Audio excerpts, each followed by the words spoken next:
Welcome to Voices of Vitality, the podcast where we celebrate movement, strength, and the power of community in life's second act.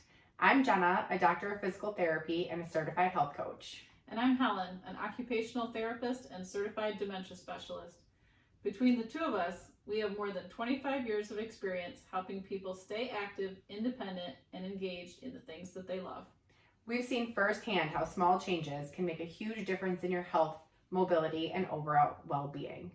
Whether you're looking to improve your balance, build healthy habits, or just stay motivated, you are in the right place. Join us as we dive into the challenges, triumphs, and everyday victories that keep us all moving forward. This is Voices of Vitality, where small steps lead to big changes. Hi, Helen. How are you? Hi, Jenna. I'm doing all right. How are you? I'm great. I am super excited for today's topic. I think that our topic today is a topic that the majority, if not all, of the clients that we see struggle with. And I, too, struggle with on occasion. So I think that everybody is going to find the information that you have to give very valuable. So today we're going to dive into sleep. Yes. Talk a little bit about why sleep is so important, what causes sleep problems, and what we can do to fix those sleep problems. Yes. All right. Are you ready? I'm so ready. All I love right. talking about sleep. Oh, good. All right. So tell us, why is sleep so important? So most of us have had this experience where maybe you don't have the best night's sleep. You wake up the next morning, or you've been up and you don't feel good. Terrible. You just feel terrible. Yeah. Okay. So we all know what lack of sleep can do to us. I don't need to read you any statistics or tell you anything fancy for you to understand that when you're not sleeping good, you're not feeling good. No. Bad moods all around. It affects everything. Bad mood, having trouble concentrating, maybe you have a headache, having trouble getting done the things you want to do, just generally not feeling good. So we all know that. In addition to that, not to be doom and gloom, but if you are having trouble sleeping, especially if it's long term, not just a night here or there, but if it's every night, if it's for months on end, it can contribute to other health problems longer in the future. So, for example, if you're having really poor sleep over a long period of time, you are at a higher risk for things like dementia, even problems with your heart, trouble with your memory, things of that nature. So it is really important. It helps you feel better on a day-to-day basis so that you can do the things you want to do. And getting good sleep also protects you from other types of illnesses that you really want to avoid. Yeah, I was going to say, don't they say that when you have long stretches of bad sleep, your immune system goes down? Oh, absolutely. Yeah. More risk of getting sick. Yeah. So it's as with a lot of the things that we talk about, every one thing, it affects everything else. So yeah, for sure. Sleep is one of those major pieces of the puzzle. The interesting thing is we don't exactly know why. It's one of those things where scientists actually don't have a really fantastic explanation of what it exactly is that sleep does in your body and why we interesting. need it. I know, isn't that funny? That is wild. Yeah. I think that is wild. So there's a lot of different theories, and I'm not going to decide that big debate today because I don't know. But I do have a little bit of a guess. So I'm going to share that with you based on just from what I've read in my experience. I do think that there is a function of sleep that's almost like a washing machine for your brain. Okay. Tell me more. You have fluid. You have something called cerebral spinal fluid, which, we don't need to get into exactly what that is because that is even a little bit of a mystery. But we have fluid that travels through our brain throughout the day. But throughout the night, you get even more of this fluid flowing and pulsing throughout your brain. Huh. So if you think of kind of like a dishwasher. Yeah. Or a washing machine, we got this fluid, this liquid that's coursing through our brains at night. And what it does is it helps clear out junk throughout the day. Our brains, we're thinking, we're doing things, we're being very active, and we accumulate stuff. You accumulate deposits in your brain. At night, you sleep. Some of that gets washed away.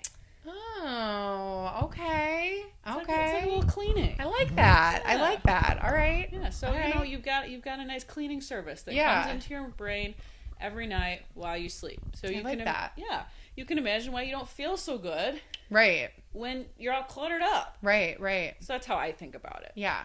There's a lot more I details. love to that. it, but For sure. it's a good way to get started thinking about it. So that's like a cognitive cleaning, right? While you sleep. What about, so like I tell my patients a lot that sleep is like picturing your body as a rechargeable battery. Yeah. So like at the end of the day, you plug your rechargeable battery in by sleeping. And that way you can wake up the next morning at 100% power. Yeah. Right. As far as like energy levels and strength and all that kind of stuff. Sure. Yeah. A lot of great metaphors that you can use. Yeah. Actually, you can use the battery one as well, because when you are sleeping, your tissues, it's not just your brain. Your muscles, your heart, your lungs, all your major organs also get a chance to rest. Yeah. They're still active. I mean, your heart doesn't stop while you're asleep. Yeah. Just want to be very clear about that. Right. But you're operating in a different regime. Yeah.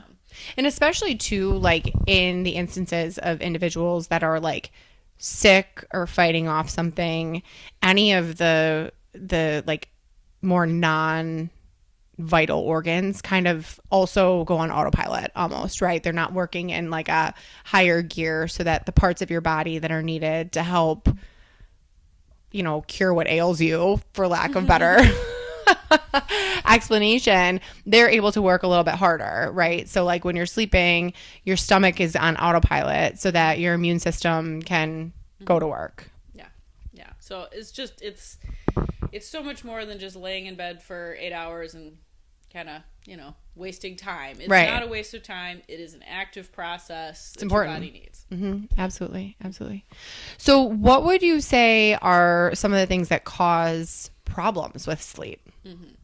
So a lot of people will say that they have sleep problems, and there are a few different categories that can fall into. So some people have trouble falling asleep. Some people can fall asleep just fine, but they wake up a lot in the middle of the night. And some people just can't get that duration of sleep that they want. So like when you say duration, you mean like how many hours? Yeah, so like length, yeah. Okay. Yeah. Okay. And what is a recommended number of hours to sleep? So the recommended number of hours to sleep for most people is going to be 7 to 8 hours for adults. So now I want to address something. Every now and then you'll meet someone and they'll say, I just don't need that much sleep. I'm a unique kind of a person. Is that true? Okay, so sort of. Okay, because I think those people are unicorns. Like, I can't understand. Like, don't even look at me if I haven't gotten at least 7 hours of sleep. I'm the same. For me, I feel best more towards that 8 hour range. There are some people, and it's a genetic mutation. Is it really? Yes, they really Get are out of town. special.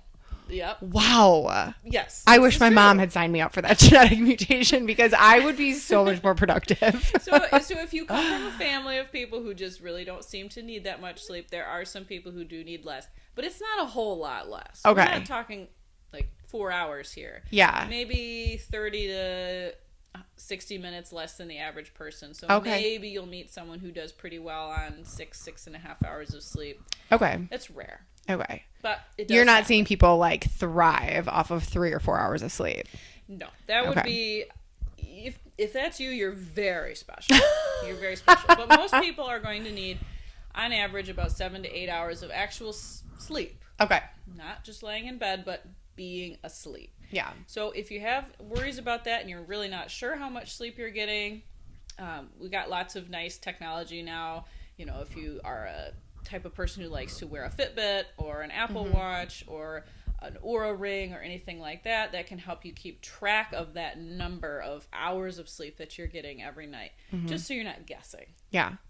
So, but the things that tend to cause different problems of sleep, it can depend on what your issue is as to what the cause may be. So for people who have trouble falling asleep, but then can stay asleep once they're asleep, those types of issues often are caused by things like eating too late at night, or maybe looking at your tablet or cell phone or television screen too close to bedtime. Okay, so that's a blue light situation, right? Yeah, well, yes. Okay, so what if you're wearing blue light glasses? Like those blocker glasses. Yeah. Yes. Does that make a difference? It does. It helps Okay. a little. Helps a little. But if you're still having problems, it may not be enough. Okay. A lot of the things that we'll talk about, some people, they say, well, what if? I like to watch TV right before bed, but I sleep fine. Then you're fine. Right. Like, don't fix what's not broken. Right. If it's a problem, it's a problem. If it's not a problem, it's not a problem. Let it go. But yeah, so for the blue light blocker glasses, if you're somebody who just based on your lifestyle, you need to be using screens closer to bedtime, those can be an option. We'll get into that in a little bit. But another thing that can cause trouble falling asleep is not having had enough exercise or movement earlier in the day. Okay. And also not getting enough light early in the day. Oh, interesting. So I'll talk about that a little bit more when we get to what we can do about it, but I just want to highlight those as some really common things. Yeah. For folks who are they can fall asleep okay, but then they're up a lot in the middle of the night, that can be related to issues that have to do with, again, eating. Eating a little bit late in the day. Your body's just still working on digestion, and it wakes you up. Yeah. Another thing that can cause it is having alcohol, especially in the evening. That'll wake you up in the night. Yeah, yeah. So you're saying the glass of wine I have to help me fall asleep doesn't help me stay asleep. Exactly. Yeah. Exactly. Okay. So All right. there's a fine line there as well. But some people will notice that if they have a little to drink, it helps them fall asleep. But then they're up. They're up in the night, and then they can't fall back asleep. And another thing that can cause it too is urinary urgency. Yeah. So if you've had a lot of, it doesn't have to be alcohol, could just be you drank a whole bunch of water right before bed, now you're up, and now you're having trouble falling back asleep. So what would you say for individuals? I mean, I hear all the time, like, I drink right up until the time I go to bed, and then I'm up in the middle of the night 2, 3, 4 times a night to use the bathroom. What times should those individuals stop drinking? It's going to be individual for every person. You can try out a few things. I think this one can be fairly simple. Try, at least to start, maybe with an hour before you usually go to bed. You just say, you know what? I'm cutting myself off. Yeah. Maybe have a sip or two if you need to take a medication or just to wet your whistle a little bit before bed. I think that's a really good point to make, because I think that a lot of our clients always ask about that. Like, if we're like, you need to stop drinking 3 hours before bed, they're like, what about my pills? The sip or two you take with your pills, totally fine, right? Oh, absolutely. Totally fine. And then, you use the toilet before you go to bed. If that doesn't work, you can always keep moving it up. You don't want to move it up too much, because you also don't want to get dehydrated. Right. Because then you're going to have a sense of urinary urgency too. Yeah. Because your urine's going to be so concentrated. Yeah. So it's a little trial and error with that one. But yeah, guzzling a couple of glasses of water right before bed will definitely get you up. Yeah. In the night. Absolutely. All right. So, finally, people who are able to, go to sleep, maybe they're sleeping okay, but they really feel like, but then I'm up. I'm not able to get a full night's sleep. I just wake up really early. That can be caused more through a lack of routine. Oh, interesting. Yeah. And that one is a really tricky one, I think, because usually if you wake up in the middle of the night, everyone's a little bit different, but most people can fall asleep eventually. But if you're up and it's morning, you don't have as much of what we would call sleep pressure. Right. So your hormones, chemicals in your body are giving your body signals that it's time to sleep. By the time you've slept a good amount, maybe not the full amount that you want, but you've slept a good amount, you don't have a lot of those, good sleep chemicals left. Yeah. And so that's when we're looking at issues more related to routine and timing. So for folks like that, the first thing I usually would recommend is to really spend a good amount of effort on trying to keep as good of a schedule as you can. Really focusing on your light exposure, which we'll talk about in a little bit. But, really keeping track. When are you actually going to bed? How many hours of sleep are you actually getting? Keep track for a little while. You may be going to bed too early. Oh. Yeah. Some people, okay. they go to Interesting. bed, too early. Okay. They lay in bed for a while. Eventually, they finally fall asleep, and then they're up really early. And they feel like they've been in bed for ages. Oh, sure. But so their body thinks they've been in bed then? Yeah, okay. Because you have been in bed a good long time. Yeah. But you're not actually getting that full amount of sleep that you want to be getting.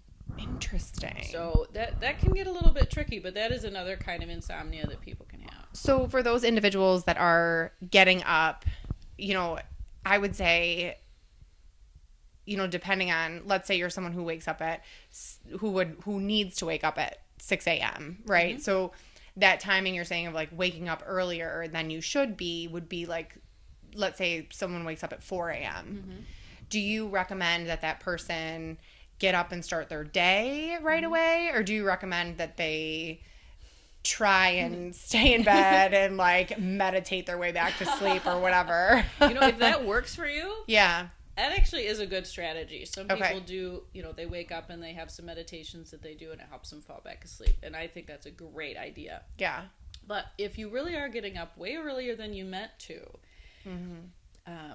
it's tempting to, throw on all the lights and get some work done and kind of get moving. Yeah. Guilty. I've done this. So quiet. It's so quiet in the house that time of day.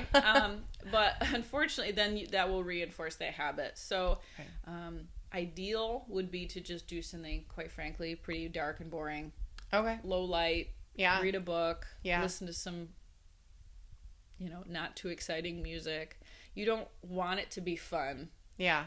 Because if you're getting up and you're having a cup of coffee and you're having your delicious breakfast and you're getting to work and throwing the lights on, that's going to set the stage for that routine to continue. Okay. So boring and dark. Yeah. is what I would recommend. But then do a little math. Count back from when is it that I want to be waking up. So if for example, for you, that's 6 o'clock and you really want to be, getting 8 hours of sleep, do the math, count backwards. Mm-hmm. Even if you're tired because you got up so early, don't give in to tucking in real early. Do the math, count, figure out when it is that falling asleep is going to give you that 8 hours or 7 hours or whatever it is you're looking for, and really try to stick to that as a routine. Yeah. I love that. Well, great. So we've talked about why sleep's important, and we've talked about a variety of different sleep problems. What about, what are some strategies if we want to improve the quality of our sleep while we're sleeping? Mm-hmm. Mm-hmm. This is a really great question. I have had more people ask me about this because most people, at least up till recently, we've just been talking about amount. But I've been getting more questions about actual quality of sleep because people are becoming more aware. If you're wearing an Apple Watch or other sleep trackers, you get all this data now about the stages of sleep that you're in, and are you getting REM sleep, and are you getting deep sleep, and are you getting all these other things. So that is a good question. Mm-hmm. And you'll experience this. Maybe you'll sleep and you wake up and you say, I don't really feel like I slept at all. I feel like that all the time. Absolutely. Like I have no trouble getting to sleep or staying asleep, but when I wake up in the morning, I feel like I had no battery recharge at all. And that at can all. happen. Like the washing machine started, but it didn't go through the full cycle. It didn't go through.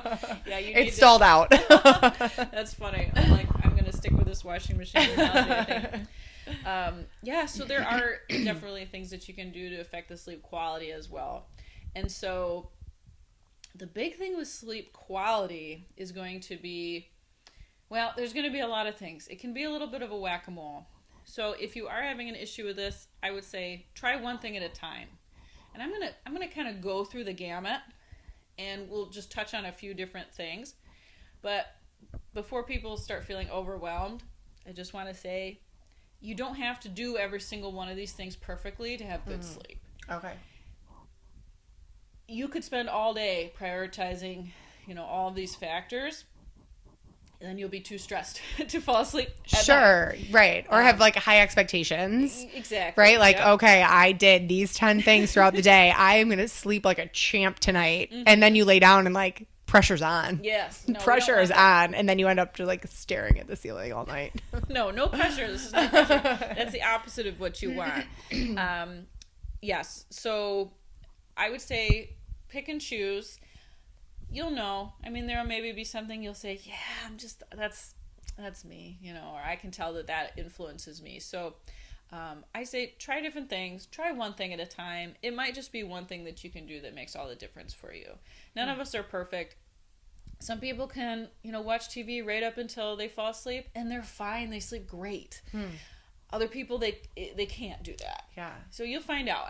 Everybody truly is a little bit different. But I want to talk about some things maybe that are not as commonly discussed. Yeah. A lot of people know, for example, you don't want to be drinking a lot of caffeine late in the day if you're having sleep problems. That's a big one. I can see you going, ooh. That is me. Yeah, so a lot of people do like coffee and soda and tea and other things. But like on a cloudy day, I love a good cup of coffee at like 2:00 in the afternoon. Okay, it's a little bit on the late side. But and it has nothing to do with me being tired. Like it's a total like comfort. Yeah. I just like love having a cup of coffee on a cloudy day. Mm-hmm. Caffeine is great. I'm actually very pro coffee. Yeah.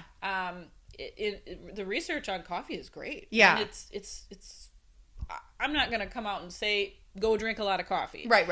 But if you love coffee, continue. Enjoy your coffee. I'm not here to take away anybody's coffee. Absolutely. But if you do notice that when you have coffee later in the day, it's giving you trouble at night, we have options. We have decaf. We have some other things that you can do. That's just a simple one. Try taking, for most people, a good rule of thumb is if it's afternoon, try to avoid the caffeine. Caffeine has... Like when you say afternoon... I really mean after... Like after 12 p.m. Yeah. Oof. Yeah. Well, okay. Oof. So caffeine has a half-life of 12 hours. Tell me more. Okay. So that means that after 12 hours, half of it is still in your body. Wow. Yeah. Okay. Right. Okay.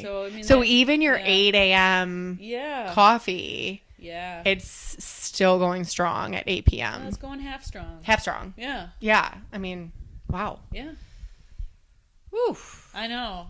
Okay. It's usually not, by the time you're at half of it, your body can usually take over from there and you'll be okay. Okay. Some people are extra sensitive and they can't do that. Okay. But you can try it. But yeah, if you're having a cup of coffee after noon, half of it is still flowing strong in your body at midnight. Dang it. Okay. So, that explains a lot. Yeah, okay. All right. So, caffeine, I mean, it is a culprit. So, for some people, especially if you're sensitive to it, that's a good one to try switching to decaf or half calf, maybe just a little something to try. It will make a big difference. Okay. It really is. It's not all in your head. Right. The caffeine does interfere with the chemicals that normally help you fall asleep. Okay.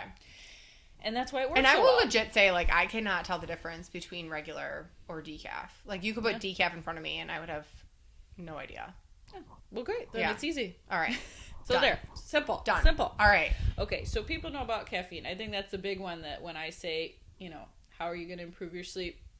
People can come up with that one on their own. Cut the caffeine. But there's a few other things that aren't as well known.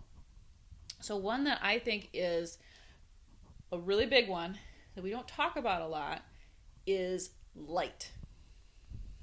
Okay. And I mean both the light in your home and the light outside. So the light that is coming into your eyes gives a signal to your brain as to what time of day it is. Okay. Okay? Yeah. We live in a wonderful world where we have lights indoors that help us do the things that we want to do even after the sun has gone down. Mm-hmm. Unfortunately, that can interfere with our falling asleep. Sure. Your brain is trying its best for you. If it gets signals from television, your cell phone, overhead lighting, any kind of light, that it's still daytime, your body will not release the same chemicals that it normally would if it was not getting that light. Interesting. So, before bed, you do want to be thinking about what kind of light you're putting into your eyeballs. You had asked before about the blue light blockers. Yeah. In the evening, light that looks more like the morning sun, which is more of a blue light. Okay. Okay. Now you're getting technical here. I know I'm getting technical, but think about it. You know, Yeah. if you think about a sunrise, Yeah. imagine a painting of sunrise. The Okay. kind of colors that are Got in those it. paintings. Got it. They're kind of Yeah. more of a lighter blue sort of a shade. Yeah. Okay. If you think about a painting of a sunset, the colors in that painting are going to be more orange and red. Right? You know, I legitimately have never thought about it like that, but now that's exactly what I pictured in my head. Yeah. So, Okay. yeah, All right. So in your All mind, right. paint a sunrise. All right. You know, it's kind of nice light blue, those bluer tones. Sunset is more of those warmer, orangey, reddish tones. Okay. And your brain will interpret the color of the light as telling you what time of day it is. Oh, funny. Yeah. How about that? Okay. Wait, so is there correlation? This is going to be crazy. This is like, I think you might be about to blow my mind. Okay. So is that why they call it blue light? Yeah. Because the sunrise is like blue tones. Well- and you know what I mean? Well, they call it blue light because it's blue. Oh, whatever. Fine. Maybe we're saying I'm the trying same to thing. like correlate like the blue tones in the sunrise to the blue light in your phone. Yeah, because it's all blue. Yeah, I mean, yeah. if you think about the rainbow, Yeah. you've got your red up top, and then it gets bluer Yep. towards the bottom, almost to Cooler. purple. Yep. Yeah, so those cooler tones. That's where that name comes from. Okay. Yeah, so All I right. think we're kind of pointing at the same thing here. All right. But yeah, morning daylight is more blue. Evening sunset light is more reddish and orangish. Okay. So most of our light bulbs that we have in our homes, the ones that we like the best, are usually those more warmer tones. When you know, Yeah. because nobody likes to have harsh, No. blue fluorescent light Yeah. in their home. No. It doesn't look good. No. You know, if you look on the package with the light bulb, it'll say warm and cool. Yeah. Most people will choose warmer light bulbs for their home. 10 out of 10. Yeah. Always. So that's always that is a good choice. There's only one little problem. Your cell phone and your television are not warm light. No. They're very blue. They're very bright. Very blue Yeah. and very bright. Yeah. And so when you're looking at your cell phone or you're looking at your television, it's kind of like going and staring out at the morning sun. Yeah. Wait, even if you dim it? Do you know what I mean? Dim it. Okay. Yeah, even if you dim it. So it is helpful. A lot of telephones now even have this feature where you can turn it on so it'll make the light warmer and it'll dim it at night. It does help a little bit. Yeah. It's better than, full Right. bright light right in your eyeballs. Oh, that's my blue. phone is so bright that if someone 3 feet behind me could see what was on my phone. Yeah. So there are some features now. Cell phone software companies are aware of this, and they do have some options. So if you want to turn the color temperature down on your phone, that's an option, and we can put in the show notes some instructions on how to do that for iPhone and Android phones. Yeah, great just call. to get people doing that. But your eyes are very sensitive. So I don't want to give the impression that that's always going to work. So if you are having trouble falling asleep and you're concerned it's because you're doing a lot of work on the computer or your cell phone or watching TV at night, you can try changing the settings. You can even do that on your television or your computer or your phone. Yeah. Okay. So that's an option. You can try that. But if that doesn't quite do it for you, and you are really thinking that, I'm getting a lot of light in my eyes, I'm concerned that's affecting my sleep. Same thing with the water. You can try, you know what, I'm just going to say the hour before I go to bed, screen free. Okay, turn off the phone, turn off the TV, turn off the computer, read a book.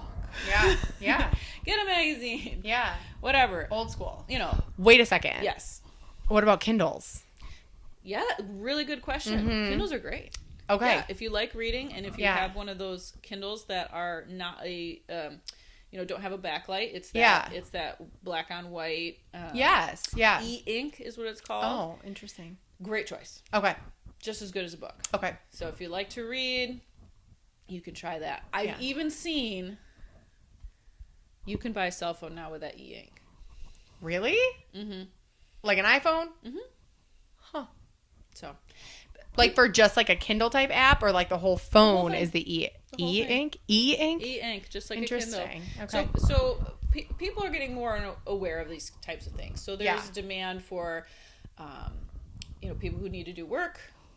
They say, I'd love to be able to turn off my phone, or I need to have it because of emergencies, or maybe quite frankly that you like going on Facebook right before bed. I'm not here to tell you what to do.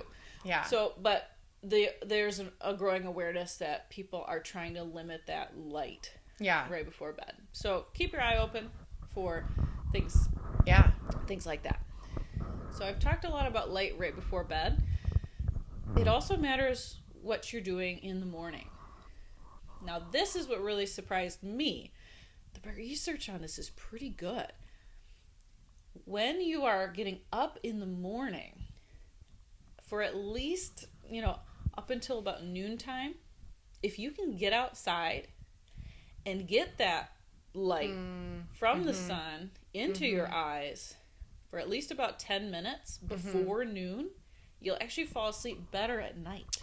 Interesting. Yeah. It promotes the chemicals and hormones in your body that are responsible for that sleep cycle. Huh. You want your sleep hormones to follow a very nice curve. And if you miss that opportunity in the morning to generate those chemicals, they will eventually come out, but later than you want them to. Sure. So you want that cortisol, which gives you energy. You want that to spike. Yeah. Right away in the morning. Okay.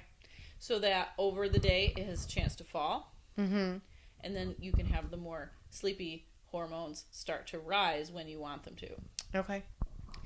And you may wonder, is just sitting by the window good enough? And unfortunately, not quite. It has to be direct. You really do want to be outdoors. Yeah, okay. Yeah. Okay. The window helps a little if you really can't get outside.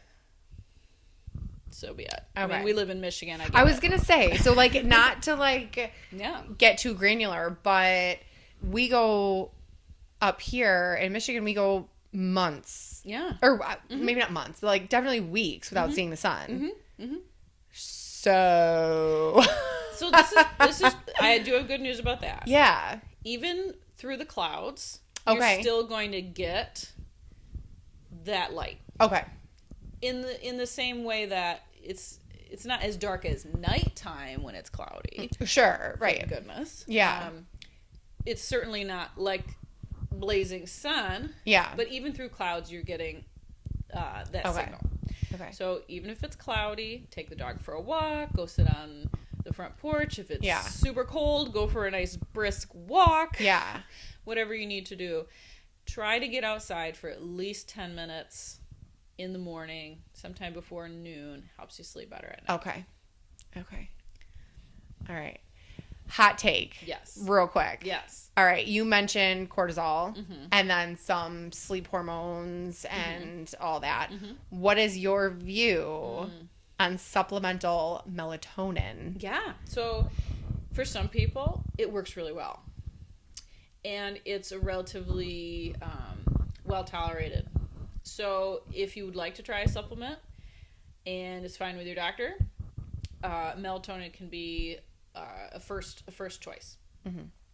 Usually you don't need that much. Some people, you can go to the store and you can buy these gigantic, mega doses of melatonin. So I would start small. Again, talk to your doctor, see what they recommend. But I would start on the lower end with a melatonin, see if that helps you. For some people, that does a real good trick. You can take some melatonin before bed, and your sleep quality can really improve. So I'm pro melatonin. Okay. So I have heard that melatonin only helps you fall asleep. It doesn't help you stay asleep. Is that true? Well, when you're taking it, it's only going to stay in your body for so long. And so if you are having one of those other types of insomnia, not the fall asleep kind, but the getting up in the middle of the night or the getting up too early kind, might not help you that much. Okay. So then you might want to be thinking about something else, like we haven't gotten into this yet so much, but exercise would be another thing that might help more if you're having trouble staying asleep or getting up a little bit too early. So exercise is another tricky one where the timing matters. Yeah. Oh, for sure. Right. So just like with the blue light, or just like with this morning light, you want to be getting exercise in.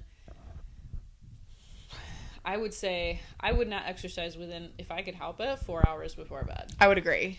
Yeah. I would agree with that. That is definitely something that I preach to people as well, because exercise revs up your system and you really don't want your system revved up before bed.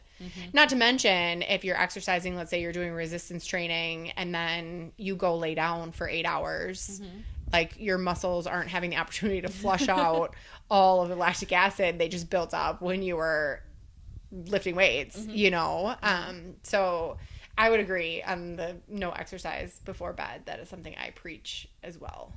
Yeah, it's very activating, which is good. You want that. Yeah. Just like with that cortisol in the morning, you want that. You want to be activating your system, but giving it a chance to get into that rest and restore mode in the evening. So, you also don't want, you don't want your muscular system competing for recovery from all the other parts of your body, right? Like, you want your brain to rest, you want your heart to rest. You don't want to have your muscles working in overdrive while you're sleeping so they can recover from the workout that you just did. Exactly. You want the muscles to rest too. Absolutely.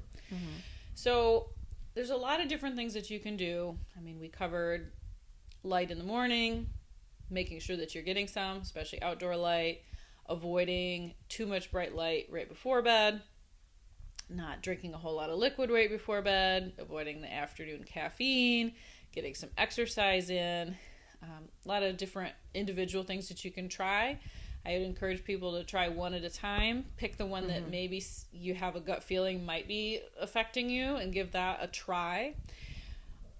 But the biggest one that I'm going to give to everybody, especially if you're like, well, yeah, I mean, I do all that stuff already, but, I'm just, I'm having a hard time. Routine, I would say, is, of all of the things, if I'm going to leave anyone with anything, it's routine. Yeah. At the top of my list of suggestions. I think with a good routine, you can even be a little lax about some of the other stuff. Yeah. And the reason for that is, ultimately, the thing that's going to get you to sleep, keep you asleep, and get you a good amount of sleep and high quality sleep is going to be the hormones and the timing that they have within your body.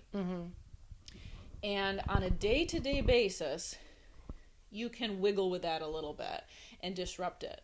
But ultimately, over time, keeping the same routine is going to allow your body to secrete these chemicals at pretty much almost exactly the same time every day. You will reliably get feelings of sleepiness at the same time every day. You will be able to have a very strong association between lying down in your bed and falling asleep in a way that reduces that feeling of just laying in bed and staring at the ceiling or staring at the clock. If you can dial in, this is the time I go to bed, this is the time that I wake up in the morning, it's almost exactly the same every single day. That seems to be the number one most reliable factor for people who sleep really well. Of the people who would say, my sleep is awesome, I have no problems, I almost always get a fantastic night's sleep and I feel great, that's what they're doing. Interesting. Okay. One more thing that I know that I have been asked in the past, how about your sleep environment? You know, like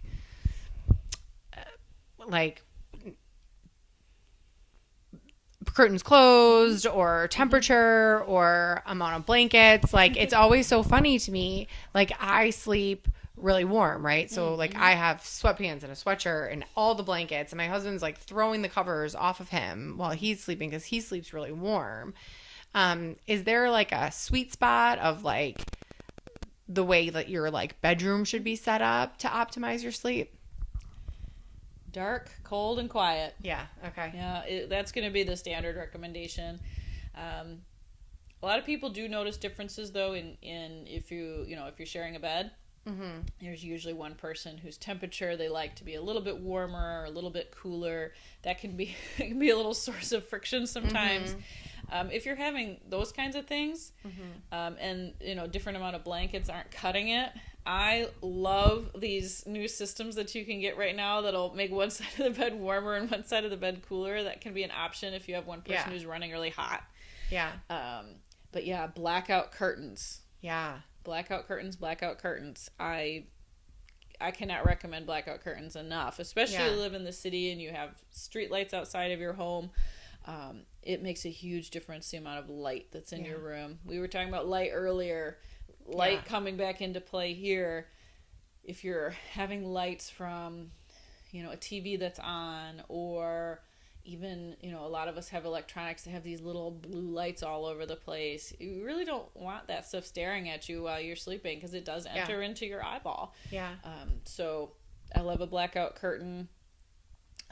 Some people, noise could be really disruptive. You could be sleeping just fine, and then before you know it, there's, whatever environmental noise is going on. If you have trouble with that, a fan is usually... Some people like the fancy white noise machines. Sure. I don't get too picky about that, but a fan, a basic white noise machine can be helpful too if that's giving you trouble. But yeah, if it's really hot, you're not going to sleep good. No. All right, one last question, and then we can be done. What is one habit of sleep that you have that you could not sleep without? What do I have to have? Well, I mentioned my blackout curtains. Yes, okay. I do love my blackout curtains. All right. I definitely do that. So that's what I'm going to pick. I'm going to pick my blackout curtains. If I don't have those, if I'm in an unfamiliar environment and it's really bright, I'm not happy. Yeah. I love it. All right. You heard it here. Well, Helen, thank you so much. I think all this information, I learned a ton. I can only imagine what everybody else learned. So I'm going to go ahead and not go have a cup of coffee after this. Okay, nor will I have a glass of wine tonight before I go to bed. And I will make sure my room is cool, dark, and quiet. All right, fantastic. And I'm going to give one other bonus to people who are listening. If you want to start tracking your sleep, if it's not something that you've been doing and you want to start, I think the best way to start a habit is just to keep track of what you're doing. Yeah. In the description for this episode, folks can click the link and they can get a free sleep tracker. Ooh, love that. Check that out if you are interested. All right. Excellent. Well, thanks, Helen. Oh, you're welcome. I love talking about this. So All right. leave your questions in the comments. Yeah, all right. Thanks. Bye-bye.